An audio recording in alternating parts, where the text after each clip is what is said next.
Good morning, dear students. Welcome back after a long break from study. Today, we will start our next lesson from our Pavni book, lesson number 6. The lesson name is सुनहरा मुर्गा, काला बंदर और लाल अमरूद का पेड़। मतलब ये 3 बातें दिखाई हुई हैं इसमें, सुनहरा मुर्गा, काला बंदर और लाल अमरूद का पेड़। तीनों की फ्रेंडशिप के बारे में बताया हुआ है कि तीनों बहुत पक्के मित्र थे। जब ये इकट्ठे थे, इनकी मित्रता थी, तब इनका कोई बाल भी बांका नहीं कर पाया, मतलब कोई भी इनको कष्ट नहीं दे पाया। लेकिन इन्होंने एक दूसरे का विश्वास खो दिया। अविश्वास के कारण ये गलतफहमियां पैदा हो गई, जिसके कारण इन सब की दोस्ती टूट गई और सभी के सभी जो है एक दूसरे से अलग तो हो ही गए और इनको लोग जो है पकड़कर ले गए। कोई किसी को वन विभाग वाले ले गए, कोई मांस विक्रेता वाला ले गया और पेड़ों को तो तोड़ ही काट ही डाला गया। अब सुनिए इस कहानी को ध्यान से। कहानी इजी सी है, अगर आप ध्यान से 2 बार सुन लेंगे तो आपको कोई प्रॉब्लम नहीं आएगी, अपने आप क्वेश्चन आंसर जो है समझ सकते हैं। ध्यान से सुनिए। एक साथ रहना और योजनाबद्ध तरीके से एक दूसरे के सहयोग से काम करना बुद्धिमानी है। अविश्वास और गलतफहमियां दोस्ती में दरार डाल देती हैं। प्रस्तुत कहानी में लेखक ने बताया है कि एकता जो होती है, यूनिटी, जीवन की शक्ति है और अलगाव कमजोरी है। इकट्ठे रहना शक्ति है, अलग होना कमज़ोर है।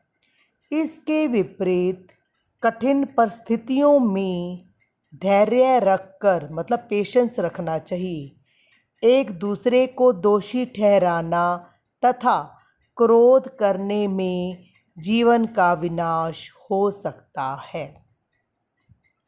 सुनहरा मुर्गा अपनी तरह का एक ही था, इसीलिए बहुत से मांस विक्रेताओं की नज़र उस पर थी।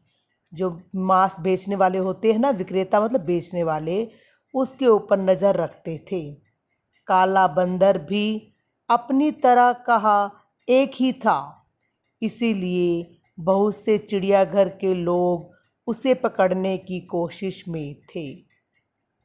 लाल अमरूद के पेड़ पर पूरे पूरे लाल अमरूद लगते थे। उस जैसा कोई भी जो है पेड़ भी वहाँ पर नहीं था। मतलब तीनों अपने आप में सुंदर थे, अलग थे, जो हर कोई पाना चाहता था। इसलिए फल वालों से लेकर स्कूल के बच्चों तक को उसके अमरूदों का लालच था। पर उन तीनों ने मिलकर एक ऐसी योजना बना रखी थी कि कोई उनका कुछ भी नहीं बिगाड़ पाता था। जब कोई मांस विक्रेता मुर्गे को पकड़ने के लिए आता तो पेड़ उसे लुभाने के लिए 2-3 पक्के अमरूद नीचे टपका देता। मतलब जो पकड़ने के लिए आया था वो अमरूद में बिजी हो जाता। वो बिजी कैसे हो जाता? अमरूदों को लालच आया था कि जो लाल लाल गिरे पड़े हैं, कम से कम ये तो उठा लूं। उन अमरूदों की खुशबू ही ऐसी थी कि मांस विक्रेता पहले अमरूद चखने में ही लग जाते। उस बीच बंदर 2-1 कच्चे अमरूद तोड़कर इस तरह उसके सिर का निशाना बनाता कि वह अपना होश भूल जाता। आखिर जब वह ऊपर की तरफ देखता तो बंदर मुर्गे की पीठ पर मुंह छिपाए नजर आता। वह हार कर वहाँ से चलने लगता तो उसे पता चलता कि उसका थैला भी गायब है। थैला उसके औजारों समेत पेड़ की सबसे ऊंची शाखा पर लटका रहता। मतलब बंदर उसको उठाकर सबसे ऊपर जो ब्रांच थी, पेड़ की शाखा थी, उसके ऊपर टांग देता।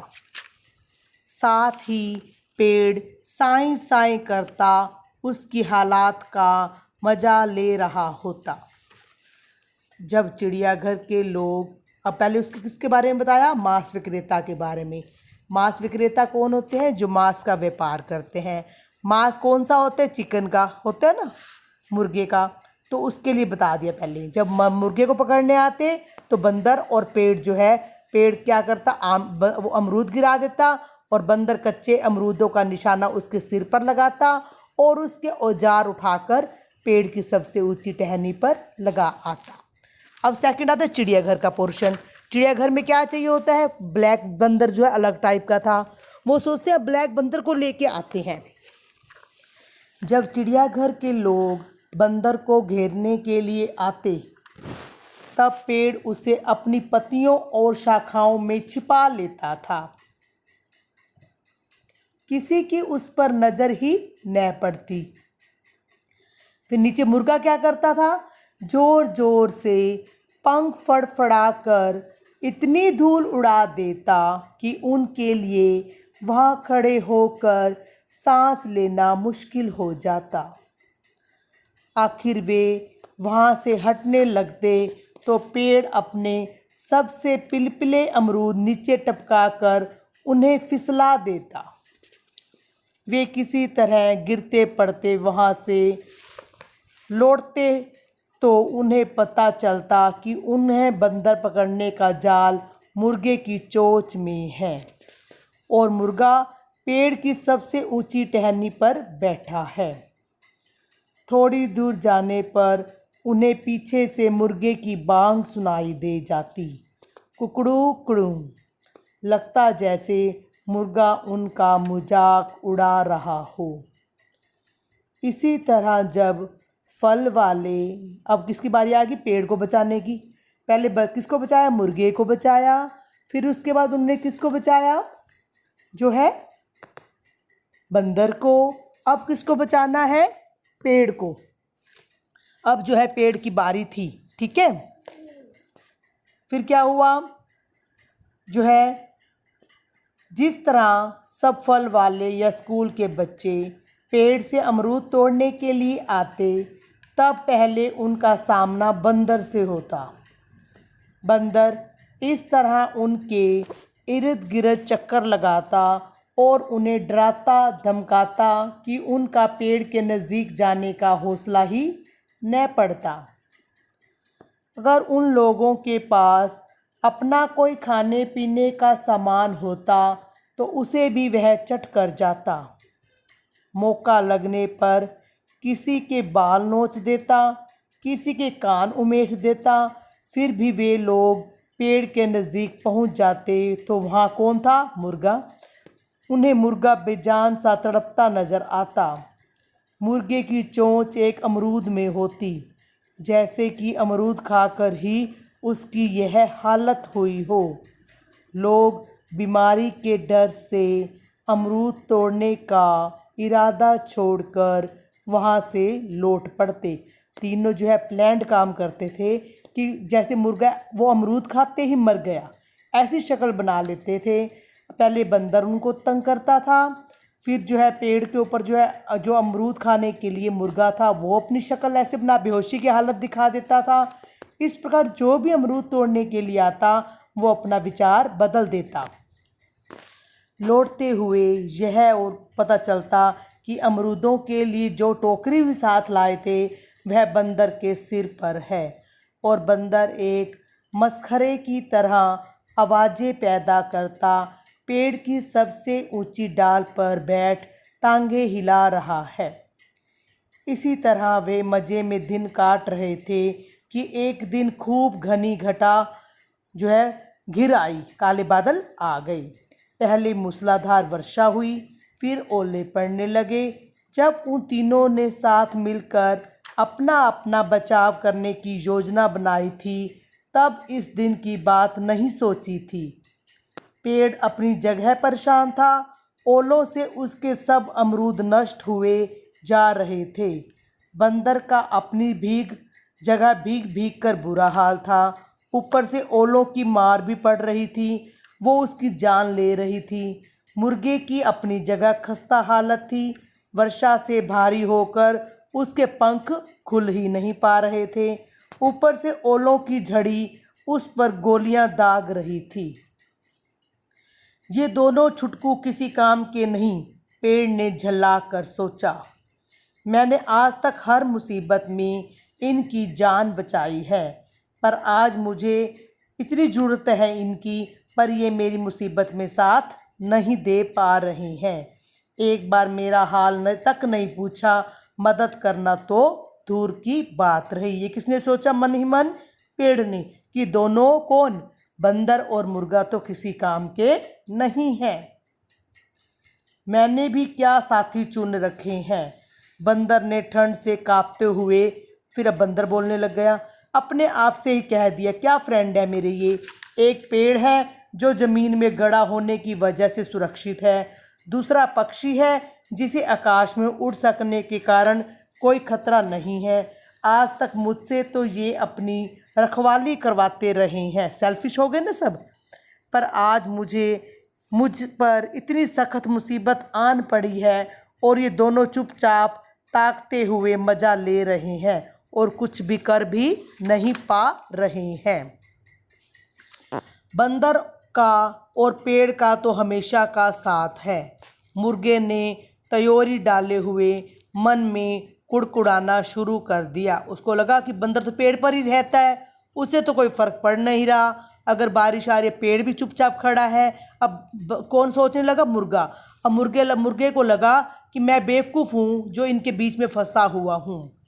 आज तक मैं इनकी हर मुसीबत को अपनी मुसीबत समझता आया हूँ, पर आज जब मेरी जान पर बनी है, तब दोनों को जैसे मेरा पता ही नहीं है। मज़े से बारिश में नहा रहे हैं और मेरी बात तक भी नहीं पूछ रहे। तीनों इतने नाराज़ थे कि आपस में उन्होंने बात तक नहीं की। पेड़ चुपचाप अपने अमरूद नष्ट होते देखता रहा। बंदर चुपचाप ठिठुरता रहा। मुर्गा चुपचाप कुड़ता रहा। थोड़ी देर में ओले थम गए, बारिश भी रुक गई, पर तीनों में फिर भी कोई बात नहीं हुई। पेड़ को चिढ़ हो रही थी कि उसके इतने बारिश झेलने के बाद भी बंदर उस पर बोझ बनाकर लटका है। मुर्गा उसके तने से अपने पंख खुजला रहा है। बंदर को गुस्सा आ रहा था कि उसे तो ठंड के मारे सानीपात हुआ है, और जो है पेड़ है कि अब भी उसकी ऊपर बूंदे टपकाई जा रहा है। मुर्गा है कि अब भी पंखों से छींटे ऊपर उड़ा रहा है। मुर्गे को कुड़न हो रही थी कि पानी की मार से उसका तो जिस्म जवाब दे रहा है।